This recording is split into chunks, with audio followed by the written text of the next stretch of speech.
With all avenues of justice closed for a socialite accused of poisoning, hope seemed dead.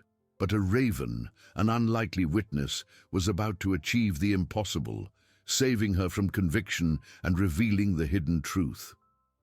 The silence in the courtroom was so dense it seemed to crush those present. Judge Helena, in her dark robe and with a stony expression, adjusted her glasses, her eyes sweeping the room before landing on Letitia. The socialite, once an icon of glamour, now seemed a shadow of her former self, her eyes swollen and skin pale, clinging to the defense table as if it were her last anchor. The prosecutor, Dr. Almeida, wore a contained smile, victory already in his grasp. "Ms. Leticia Vasconcelos," Judge Helena's voice echoed, cold and formal. "The court has heard all evidence, analyzed the testimonies and expert proofs. The accusation of the silent poisoning of your husband, Mr. Ricardo Vasconcelos, appears to be." "Objection, Your Honor!" Ms. Sophia's voice, young and surprisingly firm, cut through the judge's words like a blade. Prosecutor Almeida scoffed, and murmurs rippled through the room. Judge Helena raised an eyebrow, irritation evident. "Ms. Sophia, we have concluded the evidence presentation phase. What could be so urgent as to interrupt the verdict?" Sophia stepped forward, her heart pounding wildly but determination shining in her eyes. "Your Honor, the defense has one last witness to present, a crucial witness who can and will completely change the course of this trial." Almeida rose indignant. "Absurd! This is a desperate tactic to delay the inevitable, Your Honor. All witnesses have been heard, all evidence presented. There is nothing more to be said."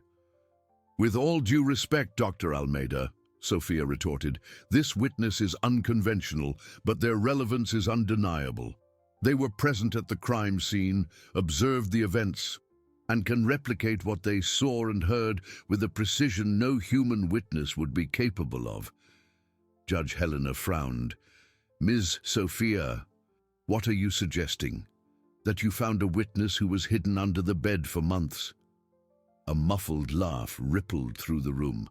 Letitia raised her head, a spark of confusion and a glimmer of hope in her gaze. "Not exactly, Your Honor," Sophia replied, her voice gaining strength. "This witness is, Corvus." An even deeper silence fell over the courtroom, followed by a wave of whispers and incredulous laughter. "Corvus? Who is Corvus?" someone asked aloud. "Corvus is a raven, Your Honor," Sophia declared, ignoring the commotion. "A raven with extraordinary intelligence and imitative abilities. He lived on the Vasconcelos property, was a constant presence in the garden, and yes, inside the house. He witnessed what happened on the night Mr. Ricardo was poisoned." Prosecutor Almeida burst into laughter. "A raven? The defense is presenting a bird as a witness? This is a circus, Your Honor. I ask that you disregard this farce and proceed with the verdict." Judge Helena banged her gavel forcefully. "Order! Order in the court!" She looked at Sophia, her eyes narrowed. "Miss Sophia, are you aware of the seriousness of this court? Are you aware that you are testing the court's patience with this unusual proposition?" "I am perfectly aware, Your Honor," Sophia replied without faltering, "but I am also aware that an innocent life is at stake. Corvus is no ordinary animal. He has been trained and studied by specialists. His capacity for observation and sound reproduction is scientifically proven. He can show us what truly happened, where, and by whom." Judge Helena pondered, her gaze fixed on Sophia, then on Leticia, who now watched the scene with a mixture of dread and a faint, almost imperceptible flicker of hope. The idea was absurd, outrageous, but there was something in the young lawyer's conviction that prevented her from dismissing it outright. "Very well, Miss Sophia," the judge finally said, her voice laden with skepticism. "I grant you 5 minutes. 5 minutes to present this witness. If this proves to be a waste of time or an attempt to mock justice, the consequences will be severe." Bring your raven. Sophia nodded, a sigh of relief escaping her lips. She signaled towards the side door, and a visibly embarrassed bailiff pushed in a cart. On it, inside a transport cage carefully covered with a dark cloth, was a dark, silent form. The murmuring in the room resumed, more intense now, as everyone leaned forward to see the witness. Sophia walked to the cart, removed the cloth with a dramatic flourish, revealing Corvus, the raven, large and with glossy black feathers, perched calmly, his dark, intelligent eyes sweeping the room, absorbing every detail of the tense environment. A shiver ran down the spines of many present. It wasn't just a bird. There was something about him that seemed ancient, wise. "Corvus," Sophia said, her voice clear and confident. "Can you show us what you saw?" The raven blinked slowly, his black eyes fixed on Sophia. The courtroom was in absolute silence, the tension palpable. No one dared to breathe. Corvus tilted his head as if pondering the question, and then, to everyone's surprise, he emitted a sound. It wasn't a caw, but a soft, almost inaudible metallic click that made Judge Helena lean forward. Prosecutor Almeida frowned, confused. Sophia waited, her breath caught in her throat. Corvus remained motionless for another moment, and then, with astonishing precision, he replicated a different sound. A muffled pop, followed by a slight hiss of escaping air, like a cork being removed from a small, sealed vial. The sound echoed in the room, amplified by the silence, so real it seemed to have happened right there. A murmur of astonishment swept through the court. Leticia, who watched with wide eyes, brought her hands to her mouth, a new and desperate hope igniting in her chest. Judge Helena was pale, her eyes fixed on the raven. "Your Honor," Sophia began, her voice trembling slightly with emotion but maintaining firmness, "this is the sound Corvus witnessed, the sound of a poison vial being opened." She paused dramatically, letting the impact of the sound hang in the air. And it wasn't in the kitchen, nor in the couple's bedroom, as the prosecution tried to make us believe. Corvus showed us, through his trained communication patterns, that this sound came from a very specific and unexpected location. Sophia turned to the jury, her eyes sweeping each face. This sound was made in Mr. Ricardo's office. More precisely, from a hidden compartment behind the large oak bookshelf, a place that, according to the defense's investigations, only Mr. Ricardo and one other person he deeply trusted knew about. The revelation dropped like a bomb. Prosecutor Almeida, who had been smiling moments before, was now livid. "Objection, Your Honor. This is pure speculation. A bird cannot indicate a secret location." "Silence, Dr. Almeida." Judge Helena banged her gavel with a force that made everyone jump. Her eyes, previously skeptical, now gleamed with a mixture of shock and an almost frightening curiosity. She looked at Corvus, who now observed the scene with disturbing calm, as if he knew exactly the chaos he had caused. Leticia collapsed into her chair, tears streaming down her face, but this time they were not tears of despair, but of overwhelming relief. The crime scene was not what everyone had thought. The poison had not been prepared by her in an obvious location. There was a secret compartment, an accomplice, a hidden truth that Corvus had just unearthed. The tables had turned. The silence broken by Judge Helena's gavel was quickly replaced by a deafening buzz. Reporters scribbled frantically in their notebooks, lawyers whispered, and the curious in the gallery leaned forward, trying to absorb every piece of that unbelievable turn of events. Prosecutor Almeida, his face red with fury and disbelief, seemed about to explode. "Your Honor, with all due respect, this is an outrage!" Almeida bellowed, gesturing towards Corvus, who seemed oblivious to the pandemonium, preening a feather with his beak. "The defense is basing its theory on a bird. This is unprecedented. It's inadmissible." Judge Helena, however, no longer wore a skeptical expression.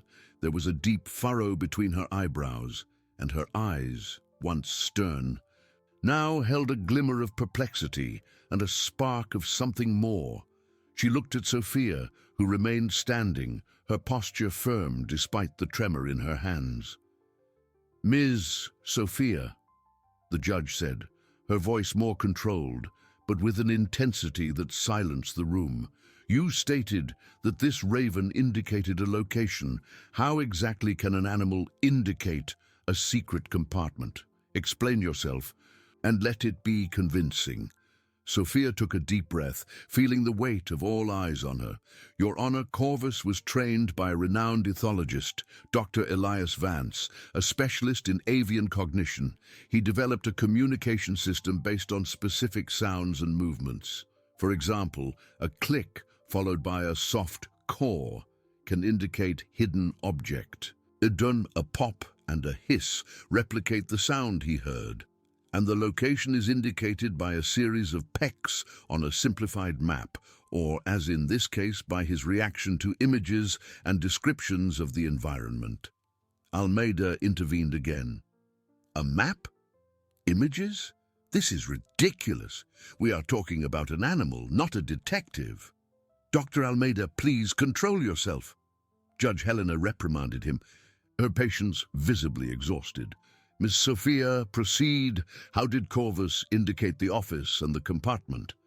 "For months, Your Honor," Sophia continued, her voice gaining confidence, "Corvus was exposed to representations of the Vasconcelos house, floor plans, photographs of each room. He was trained to associate sounds with locations.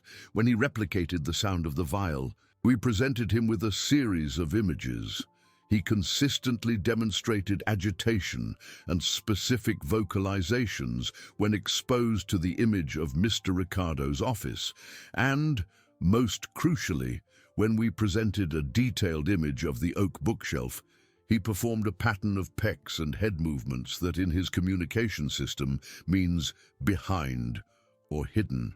A murmur of astonishment swept through the room. The idea was so bizarre, it bordered on the unbelievable, but Sophia's conviction and the judge's seriousness were forcing everyone to consider the possibility. Leticia, with tear-filled eyes, looked at Sophia as if she were an angel. "And do you have proof of this methodology, of this training?" the judge asked, her eyes fixed on Sophia. "Yes, Your Honor. Dr. Vance is present and can testify about the scientific validity of his work and Corvus's exceptional intelligence. Furthermore, we have recordings of the training and tests that led to this conclusion." Judge Helena pondered, lightly tapping her finger on the bench. Prosecutor Almeida, seeing his case crumble, attempted one last attack. "Your Honor, even if we accept this fantasy, a secret compartment doesn't prove the defendant's innocence. She could have poisoned her husband anywhere." "No, Dr. Almeida," Sophia countered, her voice laden with triumph, "because the hidden compartment behind the bookshelf was known to very few people. According to property records and employee testimonies, only Mr. Ricardo and his wealth manager, Mr. Marcos Valerio, had access to that location, a place where Mr. Ricardo kept confidential documents and apparently even greater secrets." The name Marcos Valerio echoed in the room. A respectable man, above all suspicion. The revelation struck everyone like lightning. Leticia let out a sob, not of sadness, but of a liberation that had seemed impossible. Judge Helena, with a grave look, banged her gavel. "In light of this new and extraordinary evidence, the court declares an immediate recess.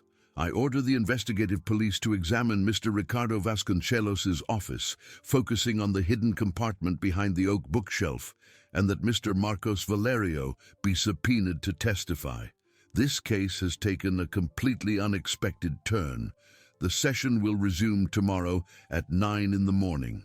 Chaos erupted in the courtroom. Reporters stood up, microphones were thrust forward, and the crowd stirred. Sophia felt immense relief, but the battle was far from over. She looked at Corvus, who observed her with his dark, penetrating eyes. The raven had spoken, and the world was about to hear the truth. The real hunt now began. The deafening buzz transformed into a chorus of voices, questions, and camera flashes. Leticia, still seated, seemed to have been struck by lightning. The tears that had previously streamed from despair were now from such profound relief that they left her breathless. She brought her hands to her face, trying to contain the torrent of emotions, her body trembling uncontrollably. Sophia, despite the adrenaline still coursing through her veins, rushed to her, placing a reassuring hand on her shoulder. "Leticia, are you all right?" Sophia asked, her voice muffled by the noise, but full of concern. Leticia merely nodded, unable to speak, her eyes meeting Sophia's, filled with silent, overwhelming gratitude. For the first time in months, she saw a door open, a sliver of light in her darkness. Meanwhile, Prosecutor Almeida, his face red with fury and disbelief, seemed about to explode. He approached the defense table, his fists clenched. "This isn't over, Miss Sophia. You've turned this courtroom into a circus. A bird cannot be a witness. This is a farce." Sophia turned to him, her posture firm despite her weariness. "The truth, Dr. Almeida, doesn't care how it's revealed, and the truth, it seems, wasn't where you wanted it to be." Judge Helena, with a grave look, banged her gavel once more, demanding order, but the clamor was almost uncontrollable. She stood, her robe swirling, and cast a penetrating gaze at everyone in the room. "The recess stands. Any attempt at obstruction or disrespect will be punished with the full force of the law." With that final warning, she hastily retreated to her chambers, leaving the courtroom in a state of effervescence. Bailiffs began escorting the jurors out, while reporters crowded around, trying to elicit statements from anyone in sight. Dr. Elias Vance, the ethologist, who had been sitting discreetly in the gallery, approached Sophia and Leticia, a contained smile on his face. "Ms. Sophia, brilliant work," he murmured, his eyes shining with admiration. "Corvus was impeccable." "Thank you, Dr. Vance. Your research was fundamental," Sophia replied, still trying to process everything. She looked at Corvus, who was being carefully covered again by one of the officers, ready to be taken away. The raven let out a soft caw like a farewell before disappearing from view. "We need to get out of here, Leticia," Sophia said, helping her up. "The press will devour us." The exit from the courthouse was a true pandemonium. Microphones were thrust into their faces, flashes blinded them, and a barrage of questions bombarded them. "Miss Sophia, do you truly believe a raven can identify a killer?" "Miss Vasconcelos, what do you have to say about the accusation against Marcos Valerio?" "Did you know about the secret compartment, Miss Vasconcelos?" Sophia, with the help of some officers, cleared a path, protecting Leticia as much as she could. "No comment at this time. Justice is being served. The truth will come out," she shouted as she tried to reach the exit. Finally, they managed to reach the car waiting for them. Leticia collapsed into the back seat, exhausted, but with a glimmer of hope in her eyes that hadn't been there before. Sophia sat beside her, taking a deep breath. "I can't believe it. Marcos Valerio," Leticia whispered, her voice choked. "He was Ricardo's right-hand man. How could he do this?" Sophia squeezed her hand. "We don't know yet, Leticia. But now we have a lead, a direction. The police will investigate the office, the compartment, and Marcos Valerio will be interrogated. The truth is much closer than we imagined." The car pulled away from the courthouse, leaving behind the chaos and disbelief. The sun began to set, painting the sky in shades of orange and purple. The city, oblivious to the drama unfolding in its courts, continued its rhythm. But for Sophia and Leticia, the world had been turned upside down. The night would be long, filled with speculation and anxiety. The tables had turned, and now the hunt for the true culprit was about to begin. The night that followed the hearing was a whirlwind of emotions and events.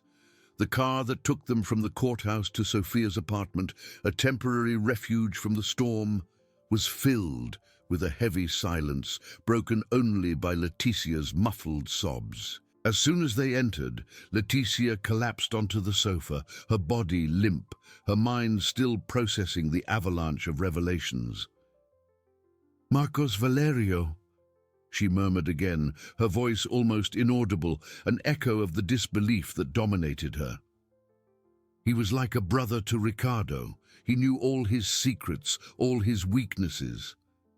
Sophia sat beside her, offering a glass of water, trying to convey some calm that she herself barely felt. "That's exactly why he's the main suspect now, Leticia. He had access, knowledge, and perhaps a motive we don't yet understand." Sophia's phone began to ring incessantly. It was the media, fellow lawyers, even Dr. Vance, wanting to know the next steps, the repercussions of that unprecedented turn of events. She ignored most of the calls, knowing that the priority was Leticia and the strategy for the next day. "The police must already be at your house," Sophia said, more to herself than to Leticia, imagining the scene, looking for the compartment, the vial. Anything, Corvus indicated. Leticia shivered. My house. Now it's a crime scene again, but this time, perhaps they'll find the truth. She looked at Sophia, her eyes red, but with a new and fragile determination. "What do we do now, Sophia? How will we prove this?" "First, we need some rest. Tomorrow will be an even more intense day," Sophia replied, trying to sound more confident than she actually felt. "But the police will do their job. If the compartment exists and if the poison was there, the key piece will be found. And Marcos Valerio will have to explain why he was one of the few to have access to such a well-kept secret." The night slowly advanced, each minute feeling like an hour. Sophia tried to sleep, but her mind buzzed with possibilities and strategies. She replayed every detail of the hearing, every sound from Corvus, every reaction from Judge Helena. The stakes had been high, but it was worth it. The turnaround was monumental, and the world was watching. Meanwhile, the news of the Raven witness and Marcos Valerio's implication spread like wildfire. News channels displayed shocking headlines. Legal analysts debated the validity of an animal as a witness, and Corvus's image, captured by some agile photographer, graced the front pages of newspapers. Marcos Valerio's name, once synonymous with integrity in financial circles, was now dragged through the mud of speculation and distrust. Somewhere in the city, Marcos Valerio would be facing his own hell. Sophia imagined the scene, the shock, the denial, perhaps the flight. But Judge Helena had been explicit. He would be subpoenaed. The law would reach him one way or another. Around 3 in the morning, Sophia's phone rang. It was an unknown number, but she answered with a premonition that chilled her spine. "Ms. Sophia, this is Detective Silva from the investigative police. We're calling from the scene." The detective's voice was grave, but there was a tone of contained surprise that didn't go unnoticed. "We found the compartment, exactly as described, and inside it." Sophia held her breath, her heart pounding in her chest. Leticia, who had dozed off, woke at the sound of Sophia's voice, her eyes fixed on her, searching for any clue. "We found a small amber glass vial, empty, with a pharmacy label indicating potassium cyanide. And Ms. Sophia, we also found a diary belonging to Mr. Ricardo Vasconcelos." A shiver ran down Sophia's spine. The empty vial was the material evidence, the missing link, but a diary, that could be even more explosive, revealing motives and secrets. "And Marcos Valerio?" Sophia asked, her voice tense, almost a whisper. "He was not found at his residence, Ms. Sophia. We issued a search and arrest warrant, but he seems to have disappeared." The news hit Sophia like a punch. Valerio had fled. This only reinforced the suspicion. turning it into almost certainty. "I understand, Detective. I'll stay in touch," Sophia said, hanging up the phone, her hand trembling slightly. She turned to Leticia, who watched her with a mixture of fear and an almost palpable hope. "They found it, Leticia," Sophia said, her voice choked with emotion. "The compartment, the poison vial, and Ricardo's diary." Leticia let out a muffled cry, bringing her hands to her mouth.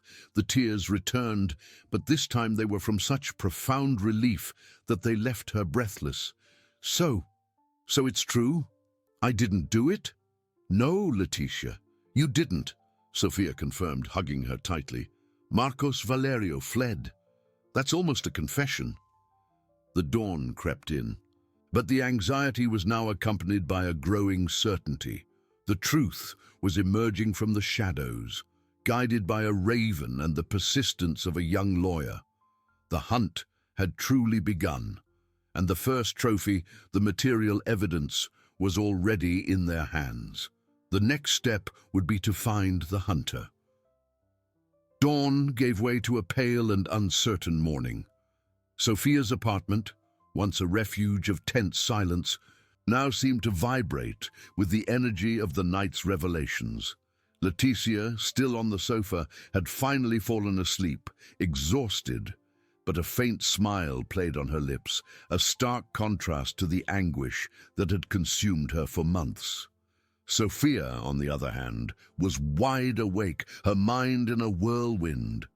The news of Marcos Valerio's flight, though expected, brought a new layer of complexity and urgency. She got up, feeling the weight of responsibility, but also a wave of determination. The coffee she made seemed to taste different, stronger, more real. As she drank, her phone began to ring again, this time with more persistence. It was the first morning news calls. "Miss Sophia, good morning. This is Patricia Lima from Justice TV. Can we get a statement about the latest discoveries in the Vasconcelos case?" Sophia hesitated for a moment. The temptation to speak was great, but strategy demanded caution. "Ms. Lima, I appreciate your interest. At the moment, the investigation is ongoing. Ms. Vasconcelos and I will make an official statement at the appropriate time. Please respect her privacy." She hung up, knowing the answer wouldn't be enough to contain the avalanche. Indeed, upon turning on the television at low volume, the headlines were unanimous. "Raven witness turns the tables. Marcos Valerio implicated and fugitive. Ricardo Vasconcelos's diary. Found. Secrets may emerge. Justice seeks deceased businessman's right-hand man." Corvus's image, alongside a serious photo of Marcos Valerio, dominated the screens. Prosecutor Almeida, in an impromptu press conference at the courthouse door, appeared visibly shaken but tried to maintain his composure. "The investigative police are working tirelessly. No hypothesis will be discarded. Justice will be served," he declared, his voice hoarse. Leticia woke to the television's buzz. Her eyes met Sophia's, filled with a mixture of fear and a hope she barely dared to nurture. "Is it true, Sophia? Did he really flee?" she asked, her voice still sleepy. "Yes, Leticia. Detective Silva confirmed it, and they found the compartment, the cyanide vial, and Ricardo's diary." Sophia sat beside her, taking her hand. "This changes everything. The police have the material evidence, and Valerio's flight is a very strong indication of guilt." Leticia shook her head, still processing. "Marcos, why would he do that? He was so loyal to Ricardo, or so I thought." The pain of betrayal was almost as sharp as that of the accusation. "That's what the diary might tell us, Leticia. Detective Silva said the diary is being analyzed. There might be financial, personal motives, something we haven't imagined." Sophia felt a growing urgency. They needed to meet with the police, understand what the diary revealed, and plan the next steps. Judge Helena wouldn't delay in rescheduling the hearing. Sophia's phone rang again. It was Detective Silva. Miss Sophia, good morning. We have the diary in hand. It's explosive. I suggest you come to the police station as soon as possible. And bring Ms. Vasconcelos, if she's willing. We need all the information she can give us about Marcos Valerio and his relationship with Ricardo. We'll be there in an hour, Detective, Sophia replied, her voice firm. She hung up and looked at Leticia. It's time to go, Leticia. Ricardo's diary might hold the answers we need, and you're the only one who can help us understand his mind and Valerio's. Leticia nodded, determination replacing the fear in her eyes. Her former fragility gave way to a newfound strength. Her innocence was being proven, and now it was time to seek justice for Ricardo and for herself. The hunt for Marcos Valerio had begun, and they would be part of it. The next chapter of the saga was about to be written, and the truth, finally, would be fully revealed. The journey to the police station was a whirlwind of camera flashes and reporters' shouts. Sophia had requested a discreet police car to avoid the harassment, but the news of Leticia's trip to the station had already leaked. They entered through a side door, escorted by 2 officers, the media's buzz echoing from outside. The atmosphere at the police station was one of contained effervescence. Police officers and detectives circulated with renewed energy, the case that once seemed insoluble now taking on dramatic contours. Detective Silva awaited them in an interrogation room, which now served as an improvised office. He looked tired, but his eyes shone with professional satisfaction. Miss Sophia, Miss Vasconcelos, thank you for coming so quickly, Silva said, indicating 2 chairs. On the metal table rested a small, visibly old and worn brown, leather-bound notebook. Ricardo's diary. Leticia sat down, her eyes fixed on the object. It was as if the diary were a window into the soul of her deceased husband, a soul she thought she knew so well, but which now revealed itself to be full of secrets. We found the diary in the secret compartment, along with the poison vial. Silva began, his voice grave. It appears Mr. Vasconcelos kept a detailed record of his thoughts and, especially, his concerns. He opened the notebook carefully, revealing elegant but hurried handwriting. The last few months are the most revealing. Sophia leaned forward, attentive. Leticia beside her seemed to hold her breath. Ricardo writes about a series of risky investments made by Marcos Valerio in his name, without his full consent, Silva continued, reading excerpts. Marcos is acting on his own again. His investments are leading us to ruin. He thinks he's smarter than I am, but he's digging our grave, the detective quoted, his voice monotonous, but the words heavy with meaning. He mentions significant losses, diversion of funds, and a plan by Valerio to reorganize the company's finances, which Ricardo suspected was a way to cover up an even larger deficit. Leticia let out a muffled gasp. Diversions. But Ricardo trusted him blindly. Marcos was the only one who had full access to the accounts, to the documents. Exactly, Ms. Vasconcelos, and Ricardo started to realize it too late, Silva interjected. He turned a few pages. Here, he writes, I discovered the truth. Marcos has been stealing from me for years. He used my signature, my influence. If I report him, the company will go bankrupt, and my name will be dragged through the mud. But if I don't, he will destroy me from the inside out. A shiver ran down Sophia's spine. The motive was taking shape. Valerio was being discovered, and to protect his crimes and fortune, he needed to silence Ricardo. And the poison? Sophia asked, her voice tense. Silva flipped through a few more pages.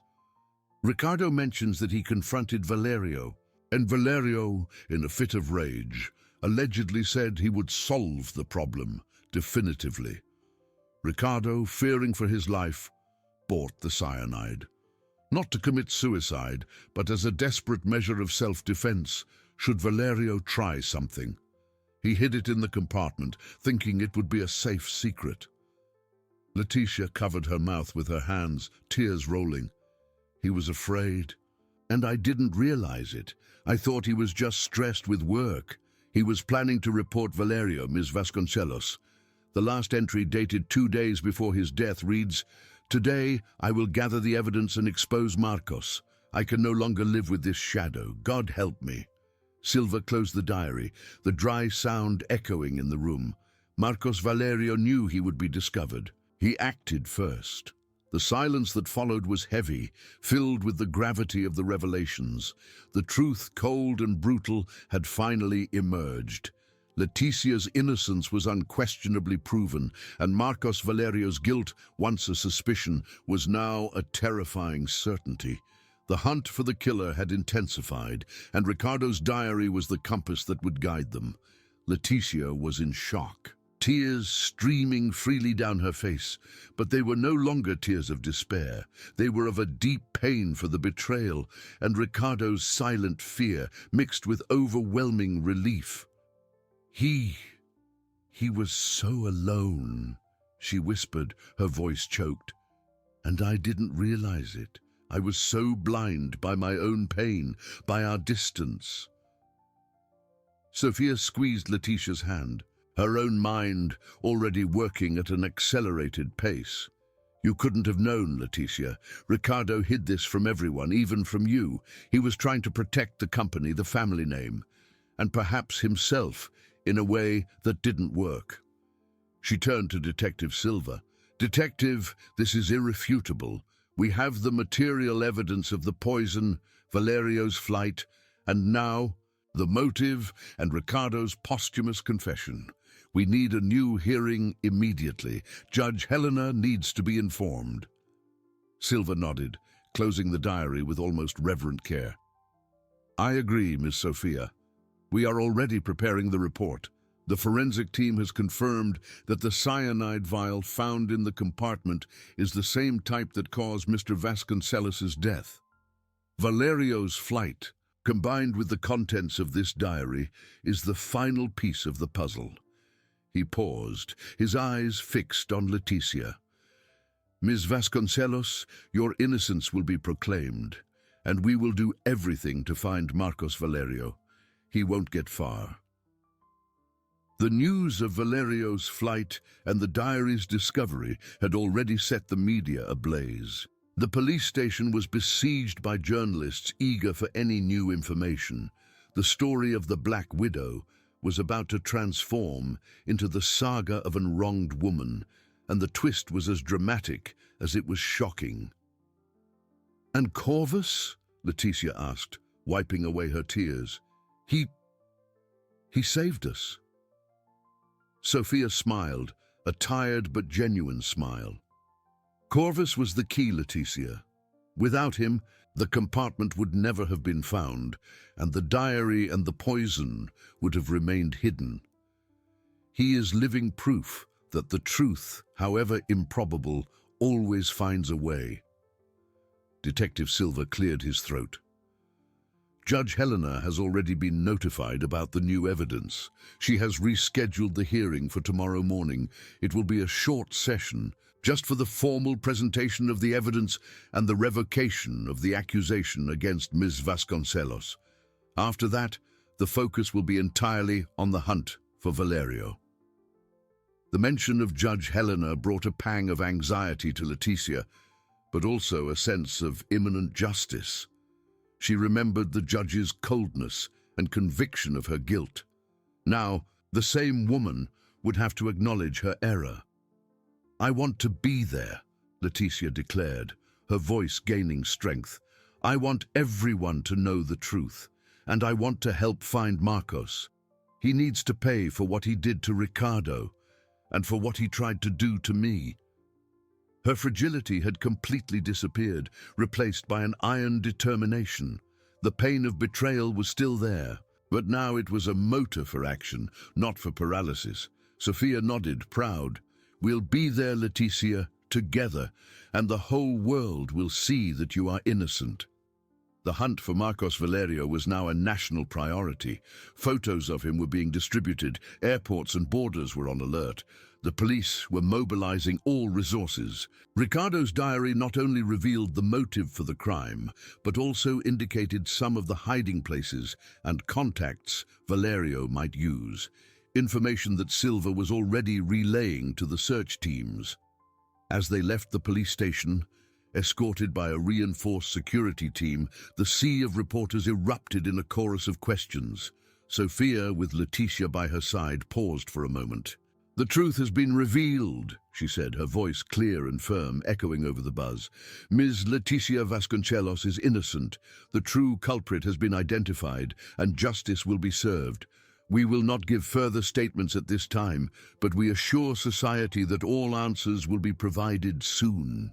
Leticia's gaze, once haunted, now carried a light of resilience. She was no longer the Black Widow, but a survivor, a woman who had faced darkness and emerged with the truth.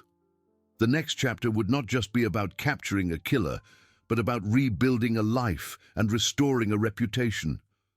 The journey was far from over, but hope, finally, had returned to stay.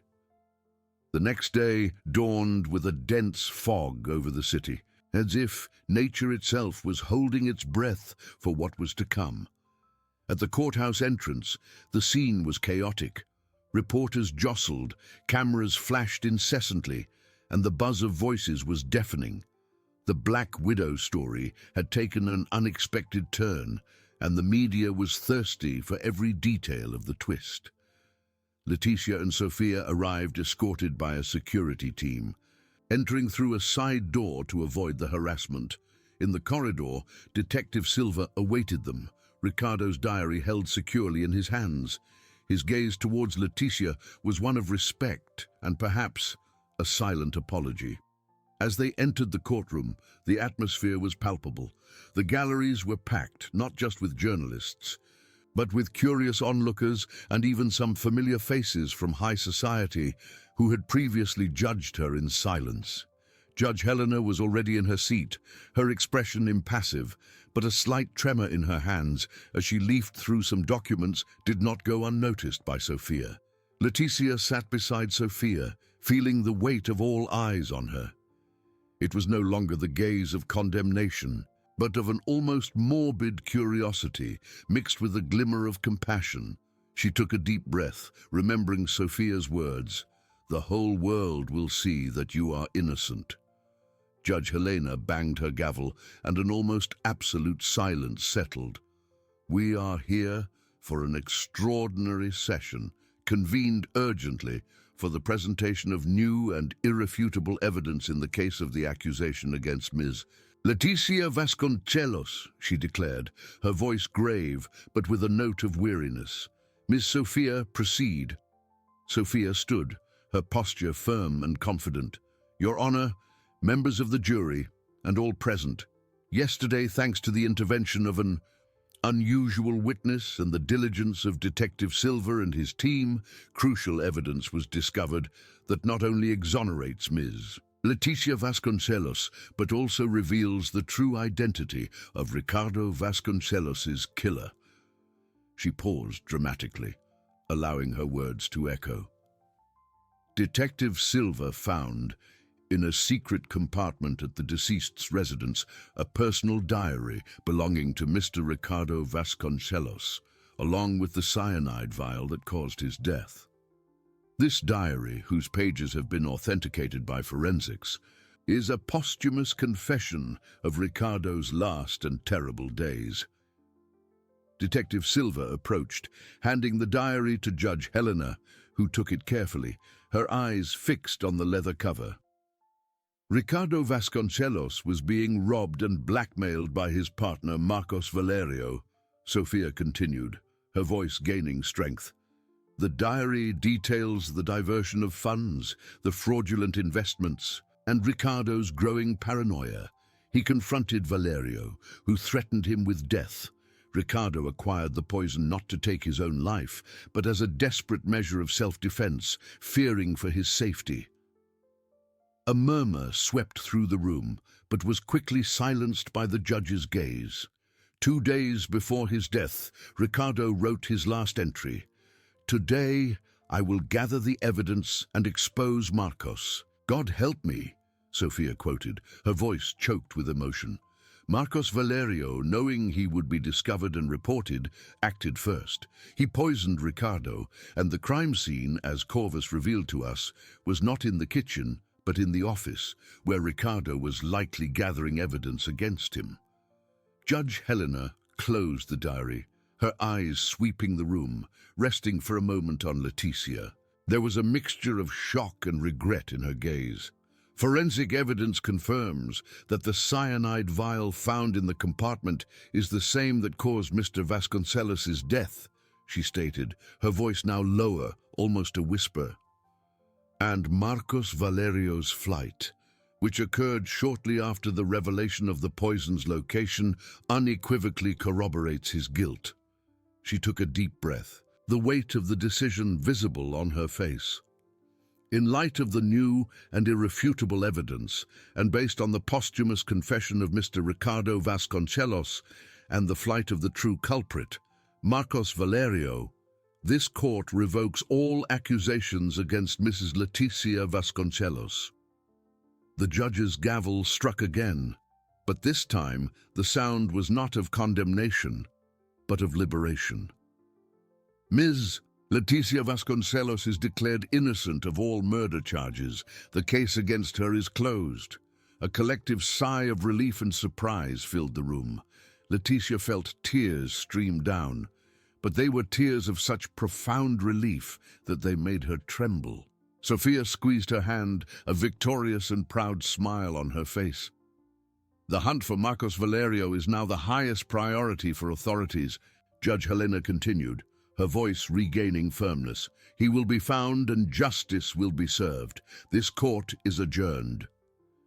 As they left the courthouse, the sea of reporters erupted, but now the shouts were different. Ms. Vasconcelos, how do you feel? Miss Sophia, what's next?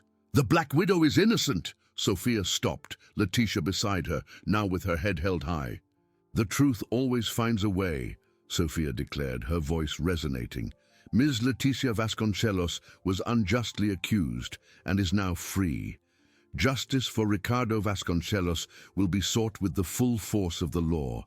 And for those who doubted, who judged, who condemned her, let this be a lesson about the complexity of truth. Leticia looked at the crowd, her gaze, once haunted, now carrying a renewed strength. The pain of loss and betrayal was still there, but the shadow of the Black Widow had been dispelled. She was no longer a victim, but a survivor, ready to face the future.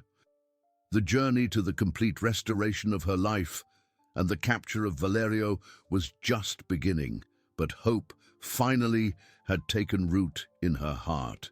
The weight of months of accusation, of scornful glances and of imminent condemnation fell from her shoulders like an avalanche. She squeezed Sophia's hand, unable to utter a word, the lump in her throat tightening her voice. Sophia in turn smiled, a victorious and proud yet exhausted smile.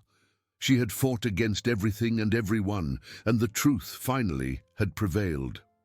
Her eyes met Judge Helena's, who now observed her with a complex expression, a mixture of shock, regret, and perhaps an acknowledgement of her own fallibility.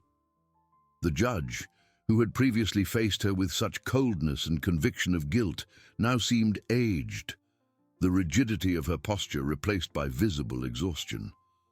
The hunt for Marcos Valerio is now the highest priority for authorities, Judge Helena continued, her voice regaining firmness, but with a darker tone. With a final bang of the gavel, the session was adjourned.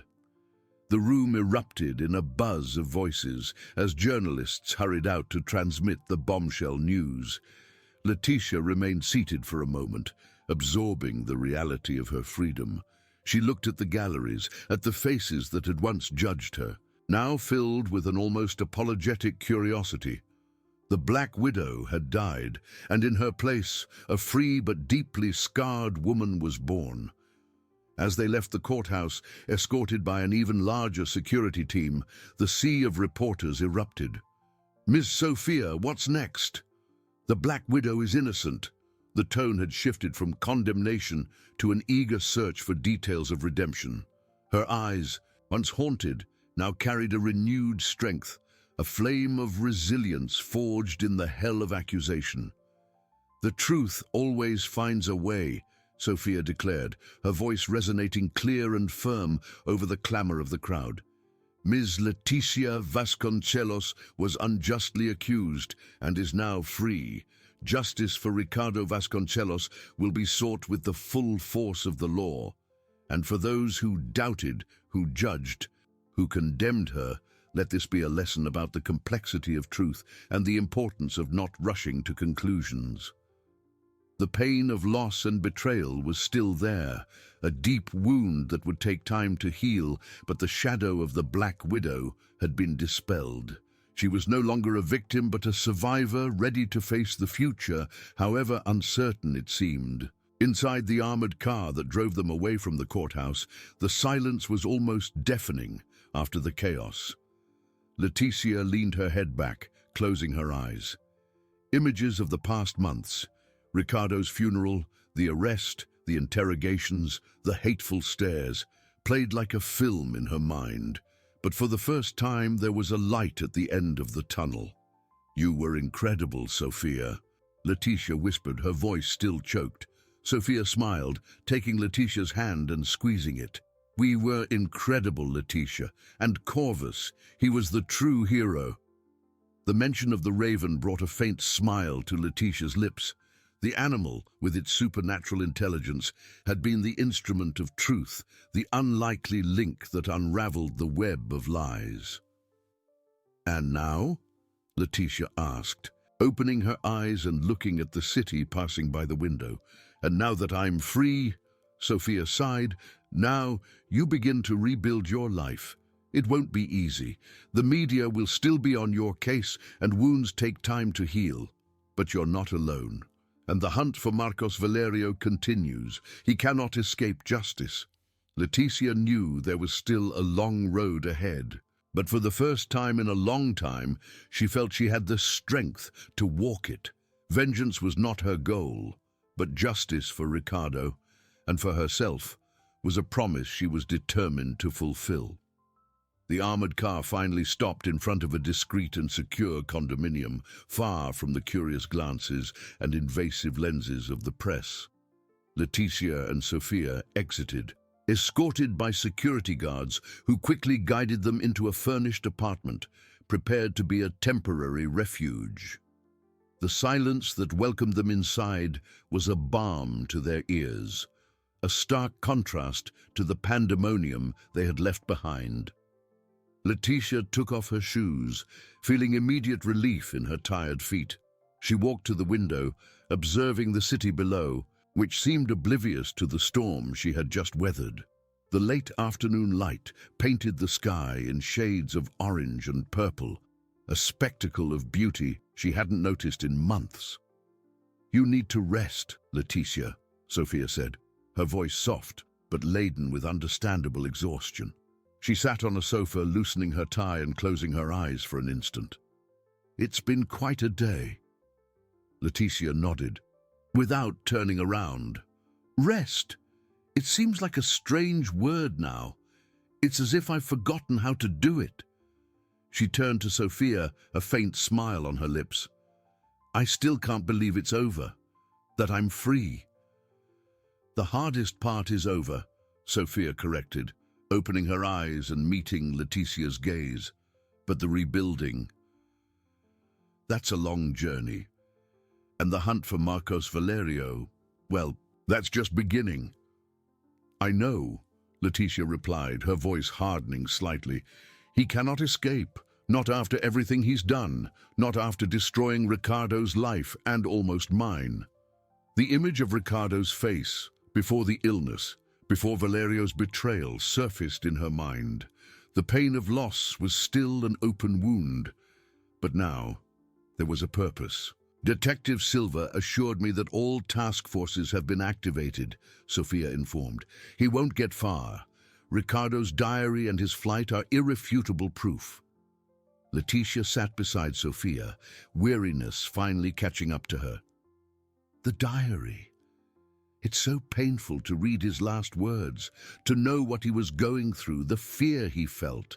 And I, so blind, so concerned with appearances, with our perfect life, that I didn't see the abyss he was falling into. A solitary tear streamed down her face, but this time it wasn't from despair, but from a deep and resigned sadness. Sophia placed her hand on Leticia's shoulder. You couldn't have known, Leticia. He was being blackmailed, threatened. He hid it to protect you. And Valerio is a master manipulator. No one could have predicted the extent of his cruelty. And Corvus, Leticia whispered, a glimmer of admiration in her eyes. He was our guardian angel, wasn't he? Who would have believed that a raven would be the key to everything? Sophia chuckled softly. He is, without a doubt, the most extraordinary witness I've ever had, and the most convincing. She stood up, walking to the small kitchen. Would you like some tea or something stronger? Water, please, Leticia requested. I need clarity and a plan. She took a deep breath, feeling the strength Sophia had mentioned. Tomorrow, I need to start organizing things. Clear my name, yes, but also honor Ricardo's memory, expose Valerio, and figure out what I'll do with my life. Sophia handed her a glass of water. Step by step, Leticia. First, rest. Then, we'll calmly discuss the next legal steps. There's a lot to be done to reverse the image the media built of you, and to ensure Ricardo's assets are protected and that Valerio has no access to anything. Leticia drank the water, feeling it refresh her dry throat. I know it won't be easy, that the headlines will still be there, that people will still whisper, but the truth has been revealed, and that's what matters. She looked at Sophia, immense gratitude in her gaze. I can never thank you enough, Sophia.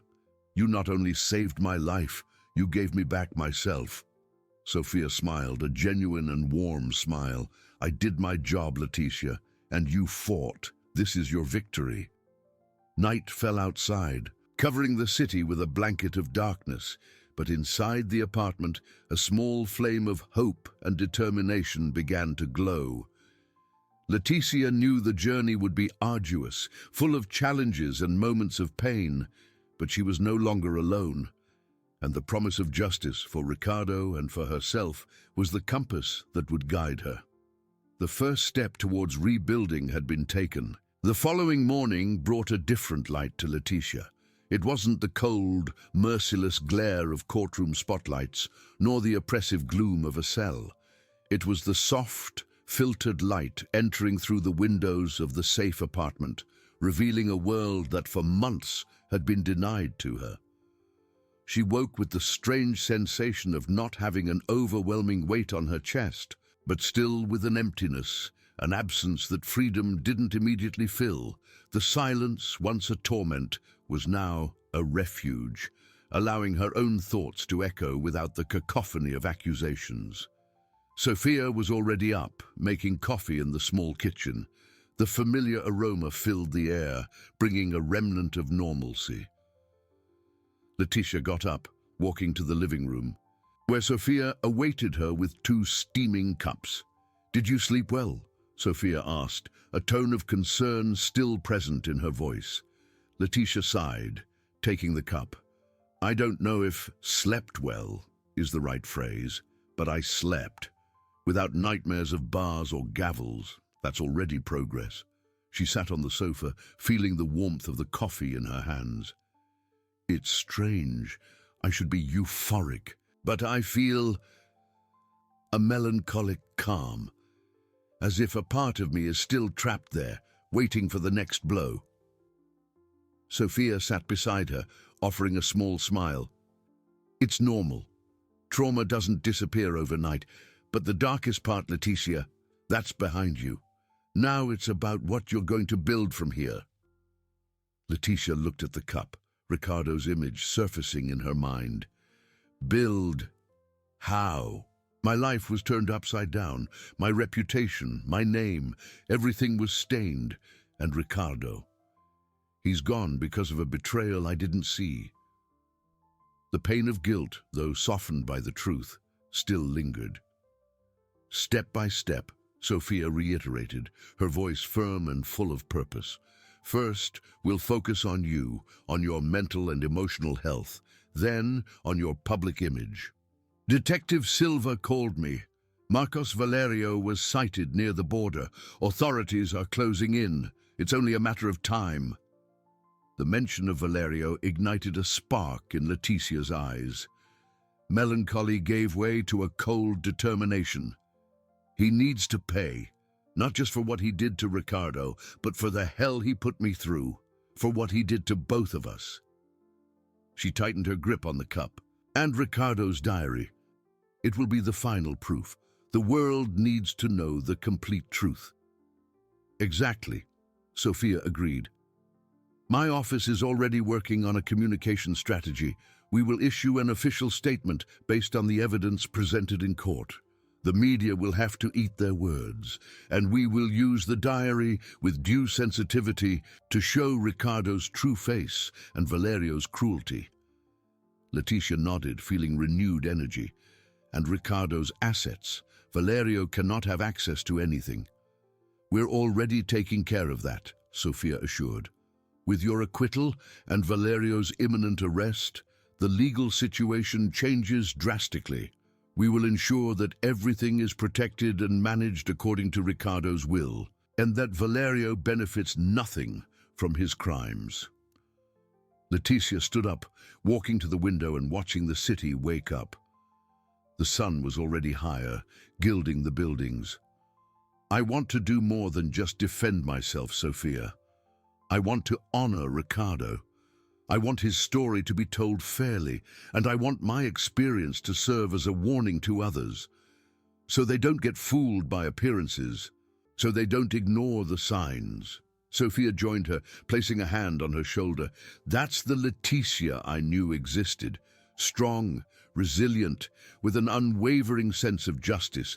You are no longer the black-widowed Leticia. You are a survivor and a powerful voice. A genuine smile, the first in a long time, touched Leticia's lips. And Corvus, where is he? He's safe, in a bird sanctuary, being cared for by specialists, Sophia replied. He did his part, and he did it masterfully. Leticia looked at the horizon, feeling the weight of loss, but also the lightness of truth. The journey would be long, the scars deep, but the darkness had receded. The dawn of rebuilding had arrived, and with it the promise that justice, for Ricardo and for herself, would be the compass to guide her every new step. She wasn't just free, she was ready to fight. The days that followed were a mixture of exhaustion and purpose. Leticia immersed herself in the task of rebuilding her life with an intensity that surprised even Sophia. She spent hours with the communication team, reviewing press releases, giving carefully planned interviews that dismantled, piece by piece, the Black Widow narrative. Every word was weighty, every public appearance an opportunity to rewrite her story.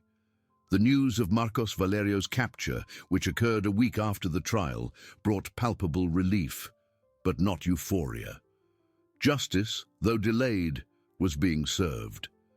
Leticia followed the developments of his trial with calculated coolness, without a desire for revenge, but with the conviction that he should pay for his crimes. Ricardo's diary, with Leticia's permission, was published in parts by a major newspaper, revealing the web of blackmail and manipulation Valerio had woven. Public commotion was immense, transforming Ricardo's perception from a mysteriously deceased businessman to a tragic victim of a cruel scheme. Leticia also began working on a personal project, a book that would tell her own journey, from her marriage to Ricardo, her social ascent, her dizzying fall, and her fight for the truth. It would not just be an autobiography, but a warning, A voice for those who, like her, might be blinded by appearances or manipulated by unscrupulous people. She wanted to transform her pain into a force for good. On a sunny afternoon months later, Leticia visited the bird sanctuary where Corvus lived. The raven, majestic and intelligent, recognized her immediately, emitting a familiar caw. Leticia extended her hand and he perched on her arm, his dark, bright eyes fixed on hers. "You saved me, my friend," she whispered, stroking his feathers. "You saved us all." Leticia's life would never be the same. And she knew it. The scars would remain, reminding her of the darkness she had faced. But now she was not defined by them. She was defined by her resilience, her courage, and her unwavering pursuit of truth. She had lost much, but she had found something even more valuable, herself. And with Sophia by her side and Ricardo's memory as her inspiration, Leticia was ready for the future. Not just to live, but to flourish, a powerful voice in a world that needed to hear her story.